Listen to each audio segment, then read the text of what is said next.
This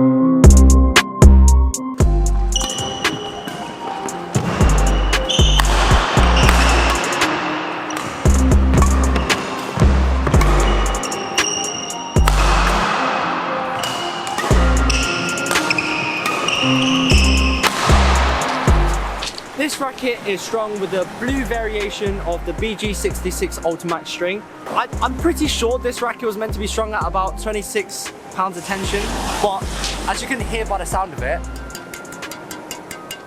that's definitely not 26 pounds. But anyways, so obviously with this COVID-19 stuff going on, everyone has had badminton put to a halt and haven't really had much opportunity to play. However, just before the third lockdown, I have tried this racket out a good few times, and surprisingly, although it is a 5U racket, it has a lot of punch. Of course, when you're buying the Nanoflare series, you're not thinking, oh my god, I want the most powerful smashing racket ever, because, well, physics and science, you know, suggests that rackets with a slightly more head-heavy balance will give you a bit more momentum in your smashes.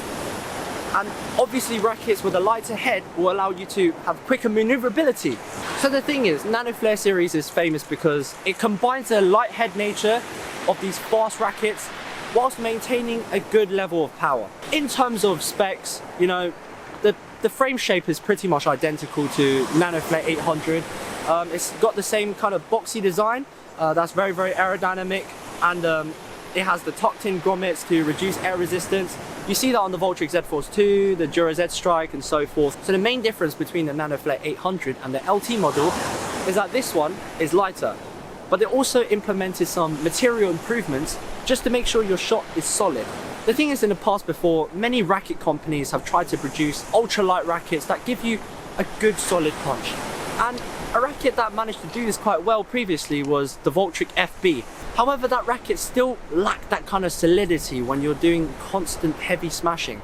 And it feels like it's only really limited to the forecourt. So when Yonex put out the Nanoflare 700 and the 800 previously, they kind of changed the perception of light badminton rackets and headlight badminton rackets in particular in the badminton industry. They've been striving to produce a racket that is comfortable even in the backcourt and also the midcourt. Drives and net shots, as you probably would expect, it's just absolutely phenomenal with this racket. Smashes, decent. I'm just gonna say that. Nothing too special. Clears and, you know, other overhead shots, they're effortless as long as you hit the sweet spot. The racket has a fairly large sweet spot considering it's so light. And one thing I've got to say though, there is a small learning curve as soon as you pick up the racket if you're normally used to head heavy balance, or even from the Astrox series where it's got the counterweight. Just because this racket is so light, it's just the weight of it. You'll often find yourself hitting the shot way too early and, you know, mistiming it. But then, you know, after 1 or 2 sessions, I think you'll be fine. The design of this racket has seen a slight change. It's still maintained that kind of matte finish with a dark tone, but however, rather than having the reddish and gold tone on the 800, they changed it to yellow and blue. I personally really love matte finishes on rackets, and I think this racket and the Nanoflare 800 just look so good. And it sports the ultra slim shaft that pretty much all the top end Yonex rackets have nowadays. Previously, headlight rackets and just light rackets in general are perceived to be more defender-sided rackets. Whereas when the Nanoflare series, because of the reinforced material and the solidity that it provides, you're able to get quite a lot of solid punch in your attack. And, you know, I would say this is quite an even balance between defender-sided and attacker-sided racket. The flex on this racket is relatively stiff, which means you get really good feedback from the racket. However, it's not so stiff to the point that with the extra lightweight that you're not able to generate power or, you know, get a solid feel. So normally in these in-depth reviews that I do, I get into the technical specifications and also use a lot of jargon.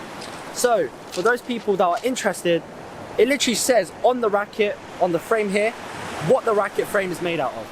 It's high modulus graphite, M40X, EXHMG, and also this thing called VDM, which they have not included in the previous rackets before. That is the new improvement. So another cool little feature on this racket is that, as you've probably seen before in the Astrox 88s, between the S and the D model, there's a 5mm difference in length. I know 5mm is not that big of a difference, but every little change to a racket makes it have its own unique characteristics. This is the longer variation, so it's basically the same length as the Astrox 88D. It's the 10mm longer frame, which gives you a bit more leverage, and since it's a light racket, I think that also helps give it that power. If you're really in the market for a headlight racket and you're choosing between the top Yonex ones, the Nanoflare 700, the 800 and the 800 LT, I would say choosing a headlight racket has been never so hard before. All three of them are excellent. They all feel very, very different. First of all, you need to answer the question, do you prefer the 700 series or the 800 series? Because the 800 LT and the 800, as I said before, is very, very similar. With the Nanoflare 700, you can check out a review on the top right corner of the screen right now. And after you watch that, then I recommend you also check out my Nanoflare 800 review, which is also on the top right of the screen right now. And now you're back with the video, and now you're informed. This racket is almost identical to the 800. And if you prefer speed pretty much over anything else, then this racket is for you.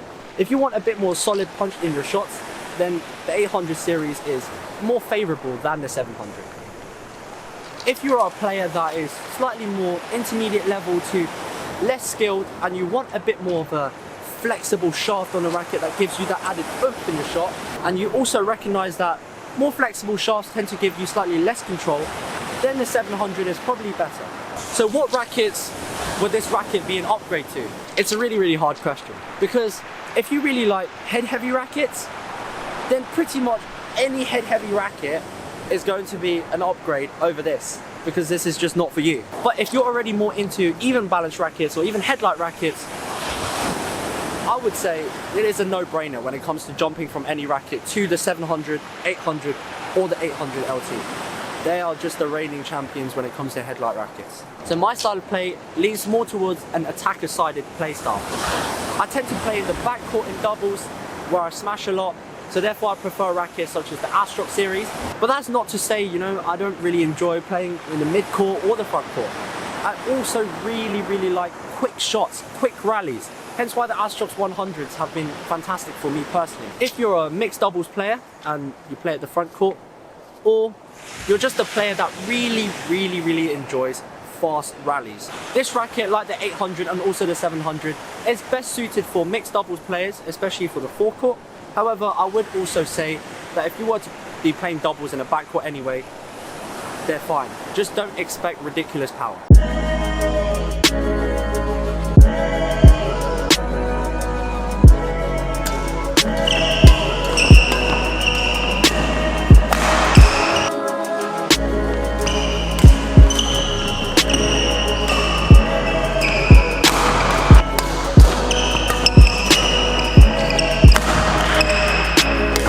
So here we have Frances.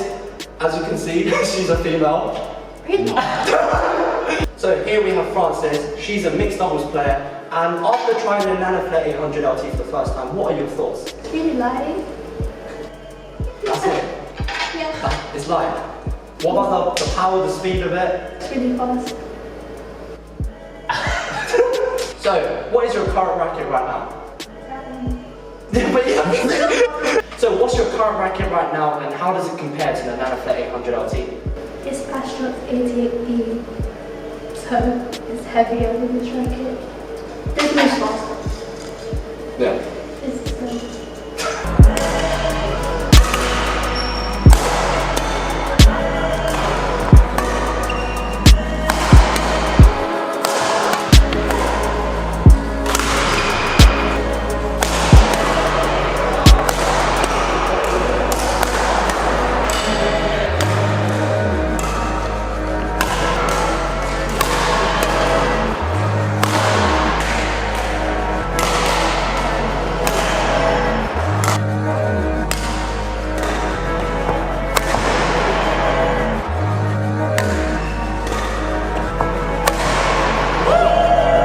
So the speed of this racket really compensates for the lack of weight that this racket delivers. Compared to my head-heavy rackets, which like delivers a lot of weight and speed, there's much more speed compared to this racket.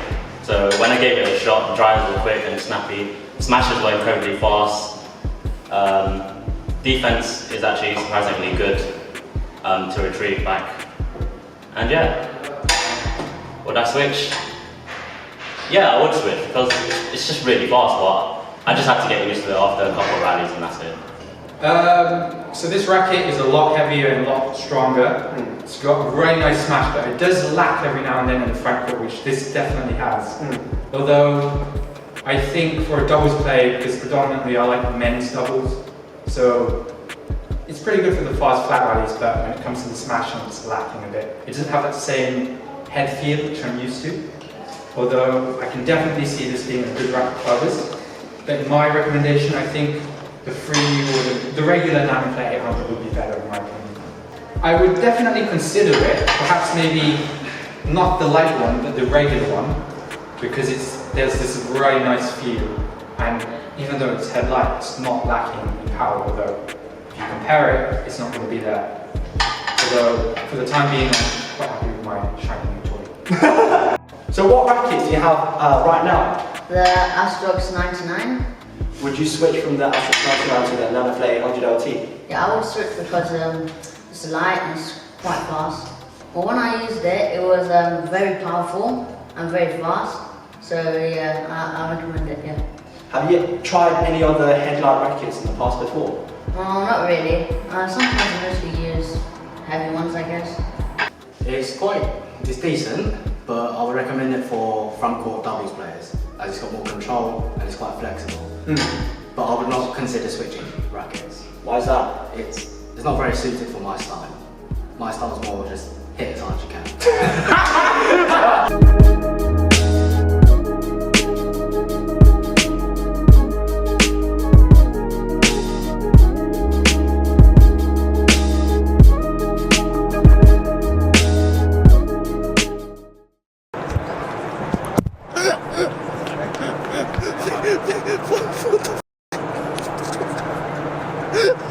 That's quite stable.